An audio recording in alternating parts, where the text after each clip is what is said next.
June மாதம் வளர்பிறை சஷ்டி திதி நேரம் பார்க்கலாம். ஜூன் 1ஆம் தேதி ஞாயிற்றுக்கிழமை முழுசா இருக்கு நம்மளுக்கு சஷ்டி திதி. ஸோ ஜூன் 1ஆம் தேதியே காலையில் அதிகாலை தொடங்கி ஜூன் 2ஆம் தேதி அதிகாலையிலே முடிஞ்சிடும். ஸோ நம்மளுக்கு திதி வந்துட்டு ஞாயிற்றுக்கிழமை முழுசா இருக்கு. நீங்க விரதம் இருக்கிறது ஞாயிற்றுக்கிழமை தான். வளர்பிறை சஷ்டியில நிறைய பேர் குழந்தை பாக்கியத்துக்காக விரதம் இருப்பீங்க. ஸோ இந்த வளர்பிறையில புதுசா தொடங்குறவங்க கூட இந்த வளர்பிறை சஷ்டியில நீங்க விரதம் இருந்தா குழந்தை பாக்கியம் நிச்சயம் உண்டாகும்.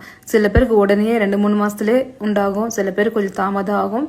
நீங்க மனசு தளறி விடாம ஒவ்வொரு சஷ்டிக்கும் நீங்க விரதம் இருந்தா கண்டிப்பா முருகன் கைவிட மாட்டாரு.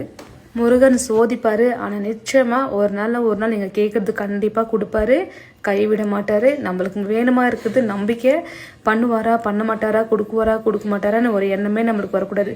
நீ கொடுத்தே ஆகணும் அப்படின்ற ஒரு எண்ணத்தை தான் நம்ம விரதத்தை ஸ்டார்ட் பண்ணணும். நம்மளுக்கு அவர் விட்டா வேற யாரும் இருக்க மாட்டாங்க. ஸோ முருகரை நம்பி நீங்க விரதம் ஸ்டார்ட் பண்ணுங்க, நல்லதே நடக்கும். நம்பிக்கை முக்கியம்.